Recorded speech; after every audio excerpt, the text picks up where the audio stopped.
وسوسہ، یہ بات آپ کے ذہن میں آ رہی ہوگی کہ آخر وسوسہ جو ہے یہ کہتے کس کو ہے؟ وسوسہ اصل میں وہ چھپی ہوئی آواز یا وہ خیال ہے جو دل و دماغ کے اندر ڈالا جاتا ہے تاکہ انسان کو گناہ یا بھٹکانے پر شیطان آمادہ کرے، ہے نا؟ تو یہ اس طریقے کا خیال ہوتا ہے. کبھی انسان برائی کی طرف آمادہ ہوتا، یوں ہی نہیں ہوتا. اللہ کے نبی نے ارشاد فرمایا، صحیح بخاری کی حدیث ہے 3276، 3276 نمبر صحیح بخاری، اور صحیح مسلم 134 134 نمبر کی حدیث ہے. اللہ کے نبی صلی اللہ علیہ وسلم فرماتے ہیں شیطان کیسے گمراہ کرتا ہے. دیکھو کیسے گمراہ کرتا ہے، کیسے انسان کے دل میں وسوسے ڈالتا ہے. نبی نے فرمایا کہ یأتی الشیطان احدکم فیقول، شیطان تم میں سے کسی کے پاس آتا ہے اور اس سے کہتا ہے من خلق کذا، ہے نا، اس کو کس نے پیدا کیا یا تم کو کس نے پیدا کیا، حتی یقول، یعنی یہ باتیں کہتے رہتا فلاں چیز کو کس نے پیدا کیا، تم کو کس نے پیدا کیا، کہتے کہتے یہاں تک کہ اللہ کے نبی نے فرمایا کہ من خلق حتی یقول من خلق ربک، یہاں تک کہ وہ یہ دل کے اندر نعوذ باللہ وسوسہ ڈالتا ہے کہ تمہارے رب کو کس نے پیدا کیا. اللہ اکبر. اللہ کے نبی نے فرمایا فَإِذَا بَلَغَهُ فَلْيَسْتَعِذْ بِاللَّهِ وَلِينَتِهِ، نبی نے فرمایا کہ جب یہ خیال تمہارے دماغ میں آئے، جب یہ باتیں تمہارے دل و دماغ کو دستک دیں تو تم اللہ رب العالمین کی پناہ طلب کرو، فوراً اعوذ باللہ من الشیطان الرجیم پڑھ لیا کرو. یہ بہت ہی زبردست چیز ہے. اور یہ بھی آپ یاد رکھیں کہ شیطان ایسے یوں ہی ایک پل میں کسی کو گمراہ نہیں کر دیتا ہے، ایک پل میں کسی کو نہیں بھٹکاتا ہے. بہت سارے شکوک، شبہات، خیالات دل و دماغ کے اندر ڈالتا رہتا ہے اور پھر آدمی وسوسے کا مریض بن جاتا ہے. اب ایک مسئلہ یہ ہے کہ آخر وسوسے کے جو مریض ہیں، ہے نا، ایک مسئلہ یہ ہے کہ وسوسوں کے جو مریض ہیں نا، ان کی پہچان کیسے کی جائے، کیسے ہم پتہ لگائیں کہ بھئی فلاں شخص جو ہے یہ وسوسے کے مرض میں مبتلا ہے، یا میں اپنے طور پر اپنے بارے میں فیصلہ کر سکوں کہ مجھے وسوسے کی بیماری لاحق ہو گئی ہے،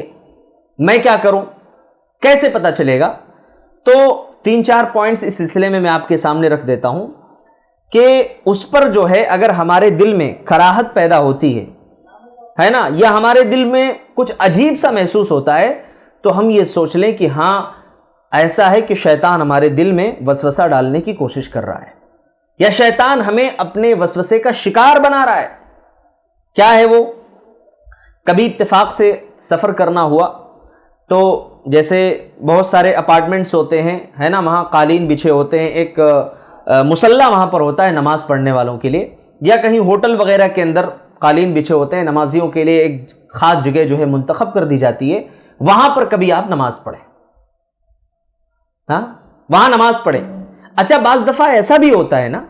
کہ آپ کے دل میں کوئی وسوسہ نہیں آتا، کوئی خیال نہیں آتا، آپ وہاں نماز پڑھ رہے ہیں، آپ کا دل بالکل مطمئن ہے بھئی یہ جگہ پاک ہوگی، قالینیں پاک ہوں گی، کوئی مسئلہ نہیں ہے، جب تک کہ وہاں کے بارے میں کوئی مصدق ایسی خبر نہ آپ کے سامنے آ جائے، کوئی چیز آپ مشاہدہ نہ کر لیں جس سے پتا چلے کہ ہاں یہاں گندگی لگی ہوئی ہے، آپ کا دل مطمئن ہے، اس کا مطلب کہ آپ وسوسے کے شکار نہیں ہو. لیکن وہیں پر بعض دفعہ ایسا ہوتا ہے کہ آپ کے ساتھ میں کوئی اور ہے جو خود وسوسے کی بیماری میں مبتلا ہے، وسوسے کا مریض ہے. اب وہ کیا کہے گا کہ بھائی نماز آپ پڑھ رہے ہو نا، لیکن میرا دل مطمئن نہیں ہو رہا ہے، پتہ نہیں لوگ کہاں کہاں سے آئے ہوں گے، کیسے کیسے کپڑے پہنے ہوں گے، یہاں آ کر کے نماز پڑھ لی، مجھے نہیں لگ رہا ہے کہ یہ یعنی جگہ پاک ہے نماز پڑھنے کے لیے، مصلی پاک ہے نا، ہمیں ایسا کرنا چاہیے نماز کہیں اور پڑھ لینی چاہیے. اب شیطان دیکھو کیسے گمراہ کر رہا ہے، ہمیں نماز کہیں اور پڑھ لینی چاہیے. شیطان نے کیا کیا؟ اب وسوسہ ڈال کر کے ہمارے دل کو نماز سے، عبادت سے پھیر دیا، کہیں اور پڑھ لینا چاہیے. مطلب اب ایسا ہو گیا کہ بھئی نماز ہم کہیں اور پڑھیں، بعد میں شیطان نے بھلا دیا، وقت بھی یاد نہیں رہا، نماز بھی ہم پڑھنا بھول گئے. اب آپ خود دیکھیں کہ شیطان کس طریقے سے گمراہ کر رہا ہے. یہ پہلی علامت ہے یہ پہچاننے کی کہ ہمارے دل میں وسوسہ آ رہا ہے کہ نہیں. اسی طریقے سے ایک اور مثال میں دے دیتا ہوں کبھی ایسی زمین پر آپ نماز پڑھیں جس سے پاک یا ناپاک ہونے میں شک ہو، یعنی جس جگہ کے بارے میں، کوئی عام سی جگہ ہو، گھاس والی جگہ بھی ہو سکتی ہے، تو بعض دفعہ ایسا ہوتا ہے کہ جو گھاس والی جگہیں ہیں وہاں آپ نماز پڑھ رہے ہوں، اب شیطان انسان کے دماغ میں یہ خیال ڈالتا ہے بھائی ایسا تو نہیں ہے کہ یہاں کسی کتے نے آ کر کے پیشاب کیا ہو، یہاں کسی نے گندگی لا کر کے ڈال دی ہو، تو اگر اس وقت آپ کا دل مطمئن ہے خلاص کوئی بات نہیں، آپ نماز کنٹینیو کریے۔ اگر آپ کا دل مطمئن نہیں رہا، ظاہر ہے کہ آپ نماز سے رک جاؤ گے، اور یہ وہی علامت ہے جو فوراً ظاہر ہو گئی کہ گویا شیطان آپ کے دل میں وسوسہ ڈال رہا ہے اور آپ وسوسے کے شکار ہو، ہے نا۔ ایک اور بات میں آپ کے سامنے واضح کر دوں جو کہ ہمارے اپنی ہر کسی کے ذات سے متعلق ہو سکتی ہے یہ بات۔ بعض دفعہ ایسا ہوتا ہے کہ ہم حمام میں نہا رہے ہوتے ہیں، ہم کیا ہے غسل خانے میں نہا رہے ہیں۔ اب ہمارے ہاں کیا ہوتا ہے شہروں میں کہ باتھ روم اور غسل خانہ جو ہے وہ بالکل اٹیچ ہوتا ہے نا، بالکل اٹیچ ہوتا ہے، کوئی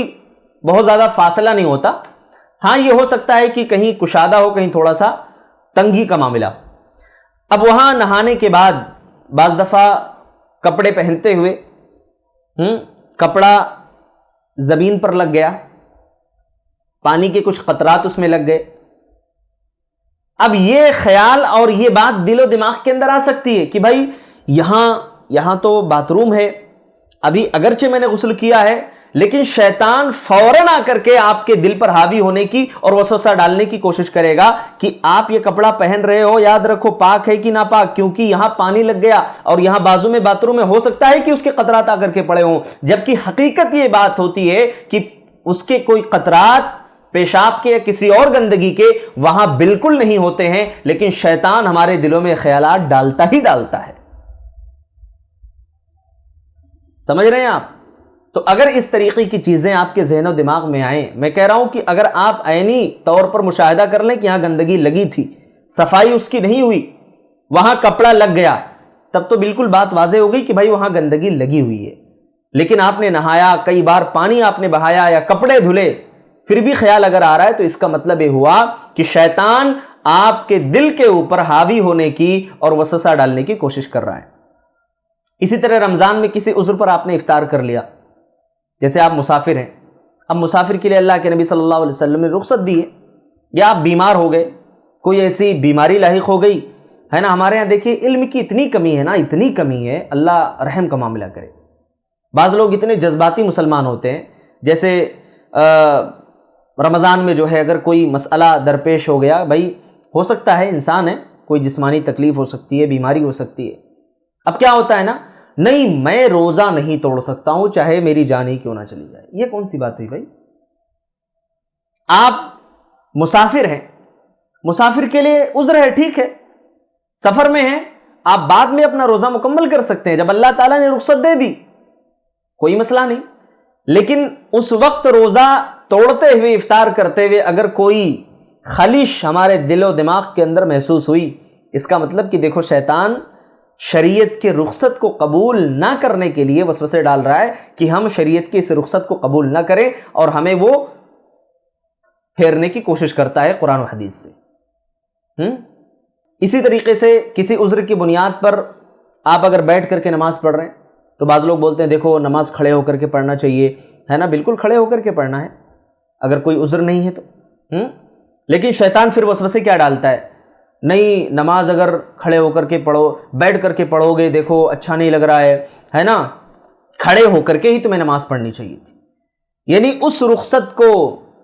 جو شریعت نے ہمیں دے رکھی ہے ہم قبول نہیں کر رہے ہیں، اس کا مطلب کہ شیطان وہاں حاوی ہو رہا ہے اور ہمیں پریشان کرنے کی کوشش کر رہا ہے۔ تو یہ وسوسے کے مریضوں کی پہچان ہے۔ اگر یہ چیزیں ہمارے ذہن و دماغ میں آتی ہیں، اور بھی مثالیں دی جا سکتی ہیں، تو آپ یہ سمجھ لیں کہ شیطان ہمارے دلوں کے اندر وسوسہ ڈال رہا ہے۔